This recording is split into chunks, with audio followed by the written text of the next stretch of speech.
դուք չեք տեսնում ինչ կարգի ռեպրեսիաներ են, բռնաճնշումներ են, ինչի մասին է խոսքը։ Քոչարյան երեկվա կանոնավորումների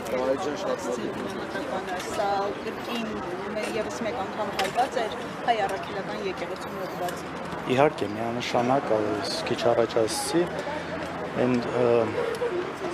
միշտ թվում է թե ինչ-որ սահման կարող է ունենալ սրանց այս իրավական բեսպրեդելը լկտիությունը, բայց ամեն անգամ իրենք ապացուցում են, որ չէ կարող են ավել ու հենց մեծ հաշվով սա ենք մենք երկար տարիներ զգուշացնում, խոսում սրա մասին, փողոց դուրս գալիս պայքարելու այս ամեն ինչի դեմ, որ մեր հանրության այն հատվածը, ովքեր դեռևս ինչ-որ հույսեր կապում են այս իշխանությունների, հասկանան, որ սրանք ուղղակի տանում են հայկականության ոչնչացման, որի առանցքը եկեղեցին է։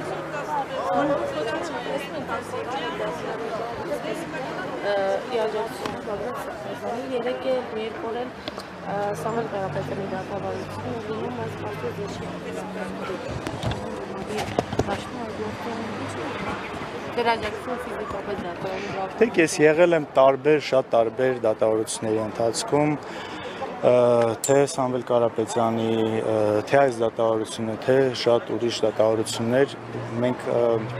ես օրինակ ցերեկը այցելել ենք ես Իշխան Սաղաթելյանը եւ Աղվան Վարդանյանը այցելել ենք նաեւ Բագրատ Սրբազանին տեսակցության, այսինքն մենք այս ամեն ինչի մեջ ենք, եթե ինչ որ միտեղ կոնկրետ մեզնից մեկը չի լինում, դրանից չի կարելի ուրիշ ենթադրություններ անել, մեր մյուս գործընկերներն են եղել են այնտեղ, այնպես որ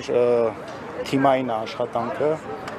պետք չի այսպես անհատական։ Ոչ, այնպես է, ընդդիմադիր դաշտում մի տեսակ շատ խանդով են վերաբերվում մեկը մյուսին, օրինակ ձեր կոնկուրենտ այսպես ընդդիմադիր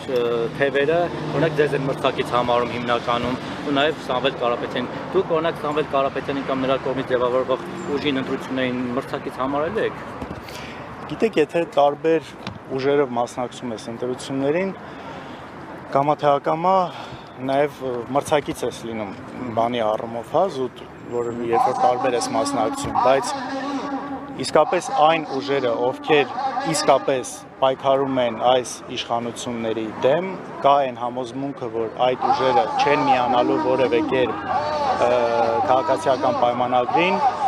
ես շատ լավ եմ նայում այդ ուժերի մասնակցությունը, ովքեր իրապես շանս ունեն հաղթահարելու։ Ոնց է կազմակերպելու այդ գործընթացը, որ մեկը մյուսին չխանգարեք, մեկը մյուսից ձայն չփախցնեք, իրար դեմ չպայքարեք տակից, կողքից բացահայտ։ Պետք է փորձել, շատ կարևոր է դա, իրար չխանգարելու հանգամանքը, եւ ես կարծում եմ, որ այստեղ քանի որ գլխավոր նպատակը այս իշխանությունների չվերընտրվելն է եւ կարծում եմ այստեղ հնարավոր է ճիշտ լուծումները գտնել իրար չխանգարել։ Եվ մի բան էլ, քանի որ ձեզ եմ տեսել, ձեզ հարցեմ, մյուսներին էլ այն հարցը կտամ։ Դուք տեսնում եք, որ ձեր դեմ օրինակ ընդդիմադիր այլ ուժերից պայքարում են հիմնական, ձեր ոտքի տակը փորում են կամ ինչ-որ մեթոդներով ձեր դեմ պայքարում են։ Կա, իհարկե կա։ Տեսել ենք, մենք դրա մասին բարձրաձայնել ենք։ Տարբեր հիմա անկեղծ չեմ ուզում դրա վրա ես կենտրոնանամ, բայց կա նման բաներ, ինչ որ դեպքեր կա, որ նաև ըմբռնումով ենք մոտենում, ուզում են ինչ որ ուժեր ընդդիմադիր դաշտում տեղ զբաղեցնել, ավելի ամուր տեղ զբաղեցնել եւ ինչ որ ժամանակ մտածում են, որ մեզ կամ մեր ինչ որ գործողությունների հետ համաձայն չլինելով կամ ինչ որ բաներ մեր դեմ խոսելով միգուցե մտածում են, որ կարող են այսպես իրենց տեղը ավելի ամրացնել կամ տեղը ունենալ ընդհանրապես ընդդիմադիր դաշտում, ըմբռնումով ենք մոտենում։ Շատ դեպքերում իհարկե անցնում է թույլատրելի սահմանները միգուցե, բայց փորձում ենք ըմբռնումով մոտենալ։ Պարոն Քոչարյան, տեսեք, նոր ձևավորված մեր ձևով շարժումը ինքը բացառել էր հայտարարության տեսքով որևէ համագործակցությունը նախկին նախագահների հետ, ինչու չենք, եւ ասում են մենք շատ մաքուր ներկա ունենք, այսինքն անցյալից այսպես շակերտավոր կեղտոտ մարդիկ չկան ներկայացնում, ինչու են համարում այսպես նախկին նախագահներին ես մերին կեղտոտ եւ ինչու են բացառում համագործակցությունը, արդյոք ժողովրդի աշխում հաշվի են առնում, չգիտեմ, որ ցածր վարկանիշ ունի կամ ձեր ներկայությունը գուցե իրենց վարկանիշին վնասի։ Դեք այդ հարցը երևի թե ինձ չի ուղղված, իրենց է ուղղված, ես չեմ ուզում ենթադրություններ անել, բայց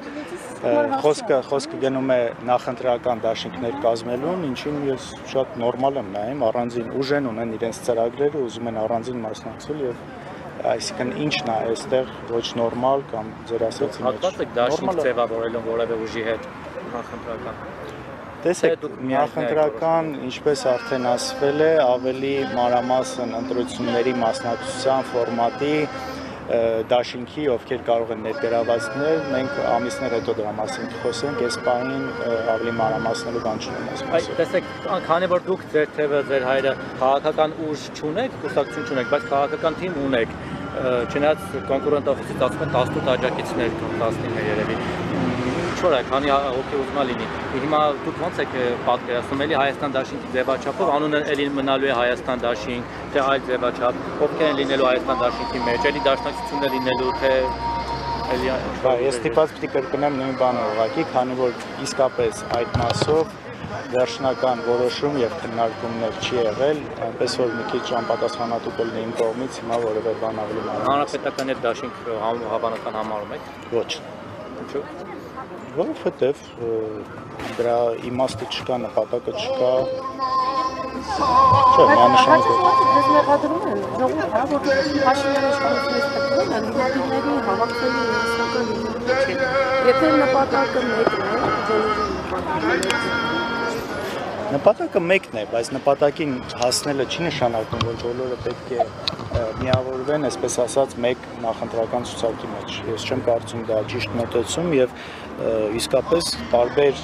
ազնիվ թեկուզ ընդդիմադիր թիմեր կարող են ունենալ տարբեր մոտեցումներ եւ այս մեկ ցուցակում ընդգրկվելը չեմ կարծում, որ որևէ մեկին այս առումով ճիշտ օգուտ կտա։ Իհարկե միավորումներ պետք են, ավելի մեծ բլոկներ են պետք լինելու, ավելի փոքր կուսակցությունները, քիչ վարկանիշ ունեցող կուսակցությունները կարծում եմ սխալ կլինի առանձին մասնակցելը, ավելի ճիշտ է ճիշտ հաշվարկված միավորումներով գնալ։ Եվ նաև դες սոցիալական ցանցերին հետևելով մարզերը գնում, հա, հանդիպումները գնում, եւ սա կարելի է համարել նախընտրական չորայցեր քաղաքական զրույցները մարդկանց հետ եւ ինչ տպավորություններ կան մարդկանց։ Եթե հետևում եք իմ սոցիալական ցանցերին, կտեսնեք, որ դա նոր չի, դա վաղուց է արվում, դեռևս անցած տարվա սկզբներից սկսած, նախ անցած տարվա վերջերից սկսած, այսինքն սա նոր բան չի։ Միջև իմ պատգամավոր դառնալը, եթե չեմ սխալվում, մեր պատգամավորները անում էին այդ այցերը, սա մշտական բան է, որը արվել է եւ շարունակվել է արվել։